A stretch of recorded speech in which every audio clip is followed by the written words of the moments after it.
During this video presentation, I'll be going through the session plan that I created for my client, and I'll also be doing a review of my session and the program that I created for my client. So first of all, just going to go through a few of my client's aims. So the aim of the program was to improve my client's agility, leg power and aerobic endurance, and also just general strength. So this was included into a program that I created over 6 weeks, where I designed specific sessions to help improve these components of fitness that are really important for my client going forward in his future life, playing sport on a regular basis. And then also, if you just look at the specific session aims, so my specific aim in the lesson was to kind of just make a general start on improving agility and leg power. So obviously it's only one lesson, so I wouldn't be able to see any improvements in one session, but the main goal was to make a start of it, and obviously I'll make sure this is done by the specific exercises that I've designed to help improve my client's agility and leg power. So how are these aims specific to client aims, and how will they be measured to check for success? So I'll do tests. So this is for the program, so I'll be doing tests at the 3-week stage of the program, and also once the program is finished. Obviously I'll make sure these tests are specific to the component of fitness I'm trying to improve for my client, so I'll be able to spot to see whether he's getting better or if he's getting worse, and then from that I can work out what I need to change or develop to the program to ensure that it is making improvements for my client. And then to check for success in my specific session, obviously like I just said, after one session I won't be able to see major improvements, but during the lesson I'll set certain aims that I would like my client to meet throughout the session. So for example, when it comes to doing the shoulder med ball throw, I would like him to try and be able to clear 7 meters if he can by the end of the session. So this is the risk assessment that I've put together for my exercise session with my client. So as you can just see, I'll just go through a few of the hazards. So obviously one of the hazards is muscular injury during any of the exercises. The person at risk would obviously be my client, and the control that I put in place to ensure it doesn't happen is doing a thorough warm-up to ensure all the muscles are ready and nice and warm before they're put to test during my session. Another one is anyone, my client, wearing accessories could damage themselves when doing the exercises. So if he's wearing a chain or something, it might flick up and hit him in the eye or something like that. Obviously the client is at risk here, and the control I put in place is making sure that I tell everyone or my client to remove all accessories before taking part in the session. Finally then, injury or harm from using the dumbbell or medicine ball. So the person at risk will be my client again, and the control to put in place is I'll provide a thorough demonstration which will include visual and verbal guidance, so my client is fully aware of what to do. Also, something to add on to this is if I notice any poor technique when he's doing his exercises, I'll make sure I stop him and correct that mistake to avoid any injury. So the my client PAR-Q, so it's obviously a questionnaire to find out just any health issues about my client, just to give me a brief idea of where he's at. So for example, I asked him, has he recently been to see a doctor, which he hasn't. Does he have to take prescribed medication, which he doesn't. Has he ever had an operation? So he had an operation, his cartilage in the knee. He doesn't smoke, doesn't drink more than 3 times a week, which is the 2 really key things there. It shows he should be nice and healthy. He said he sometimes feels stress from the amount of college work he has. But I remember him saying that he looks for exercise to help improve this. He doesn't feel faint or dizzy during exercise, and he hasn't suffered from injury recently. So that's overall, it's a really positive PAR-Q, and it shows that he's good to go to take part in all the exercise sessions. So this is just a few. Obviously, here you've got his resting heart rate. Comparing it to the average, it's below average, which is great. The target heart rate zone values I'll be look for 130 to 140. His resting blood pressure is a little bit over average. His peak flow is just a bit under average as well, but it's not too bad. And his BMI is just above average.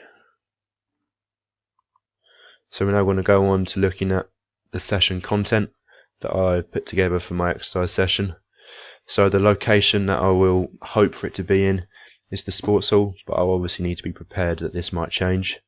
So the kind of main facility needs for me is quite a large space, and obviously preferably a wall that can take the force of a medicine ball. So when he's doing the med ball workouts, hopefully he'll be able to throw it against a wall.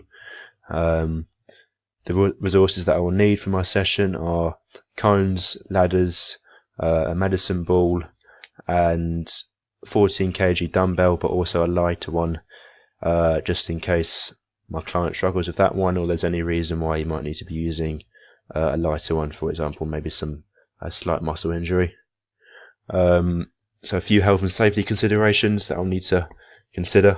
I'll need to ensure that all jewellery or accessories are removed, provide a clear, thorough demonstration for each of the exercises so that the client follows the correct technique, and this obviously helps towards making sure muscle injury doesn't occur.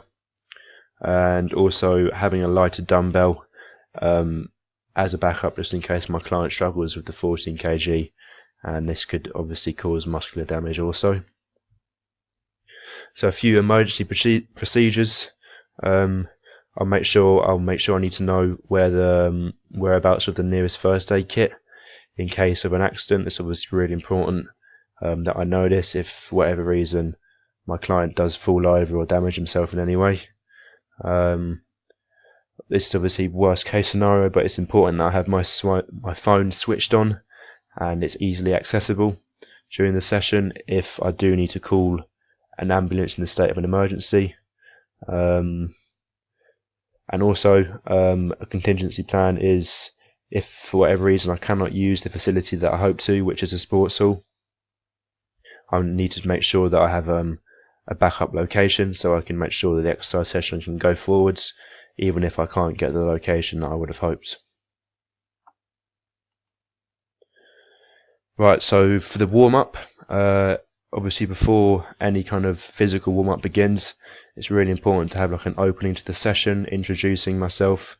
So I'll make sure that I'm friendly and outgoing, making sure the client feels comfortable.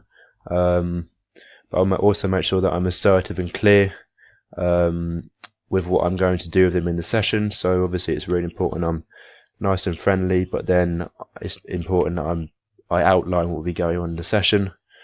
I'm also make sure I'm asking them about anything I need to be aware of that might affect them physically or psychologically. So that might include any injuries or anything that might be causing them to feel a bit upset or down, just so I'm aware of it, so I can keep an eye on it during the session and do the best I can to make sure he feels comfortable and also safe.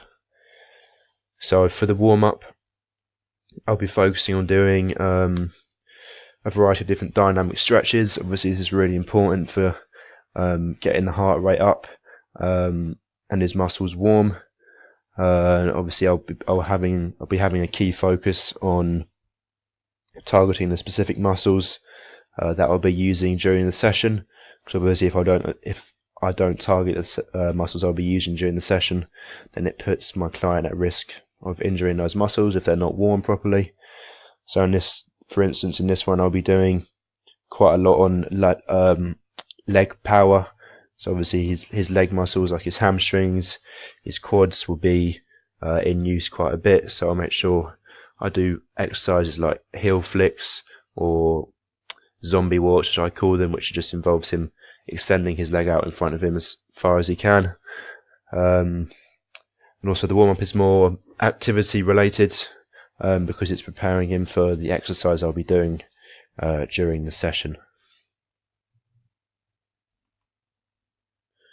So this is the main content that I'll be doing in the main activity part of the session. So I'm going to start off with doing some ladder routines. Obviously the ladder workout is perfect for improving speed and agility of the feet. So the reason why I'll be doing this is because this was an outlined area of weakness in my client after I did some fitness testing on him a while ago.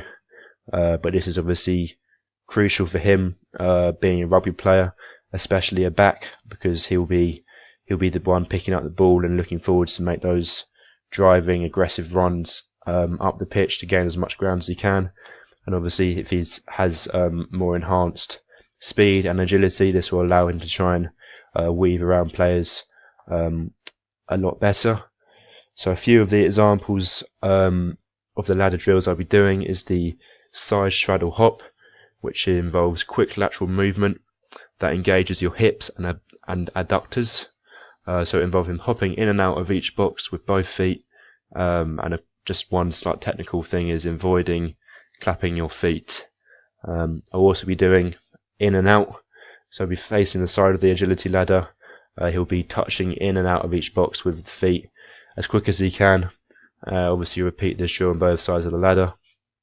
So it's all about coordination, trying to drive the feet as quick as he can, but obviously making sure he's doing it with the right technique and he's precise. He doesn't want to rush it or risk kicking the ladder, anything like that. Another one is double trouble. So that'll follow the pattern in, out, out with his feet as quick as he can. And finally then 2 out, 2 in, 2 out. So it'll be 2 fast steps outside, then inside, then out on the opposite side of the ladder. So as you can see from these kind of just brief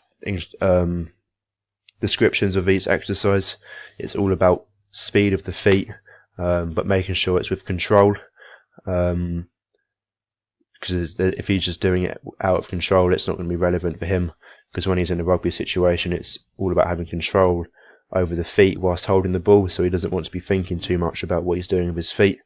He wants to just be able to let them do the work himself at speed, and also being agile. So during these exercises, I'll be constantly motivating my client by urging them on, encouraging them, saying come on, let's go as quick as you can. And this will obviously help him be more focused and motivated to get the best out of he can from these exercises. I will be making sure that I correct any faults that I see during each exercise. I'll do this verbally, but I might also need to do it visually if he doesn't understand what I'm saying, because he might be more of a visual learner than a verbal. In between each of these exercises, I'll allow him to have a quick rest, but we'll try and get things going as quick as we can. So after ladder routines, I'll be doing hurdle jumps. So the mini hurdles are ideal for improving just overall athletic speed. The one thing to mention about the ladder routines is each of these drills will be repeated 4 times in total, so it'll be 4 sets of each of the drills. Anyway, back to the hurdle jumps. I'll be doing hurdle hops with him. So when you perform this drill, you are essentially performing several miniature standing long jumps. So you're throwing yourself forwards over each hurdle, so it's making sure you're producing lots of power up from the ground. And when my client clears that last hurdle, he will land on his feet nice and light, with a nice wide athletic stance, I'm hoping, and he'll sprint forwards to the finish line, which I'll mark out of the cone, which would be about 10 meters in front of him. As I've mentioned here, it will be marked out so my client knows where he'll be running to. So as just a slight bit of progression, after each set I will extend the distance of the hurdles to make it more challenging for my client. And same as the ladders, I'll constantly be motivating my client and giving verbal feedback on what I'm seeing.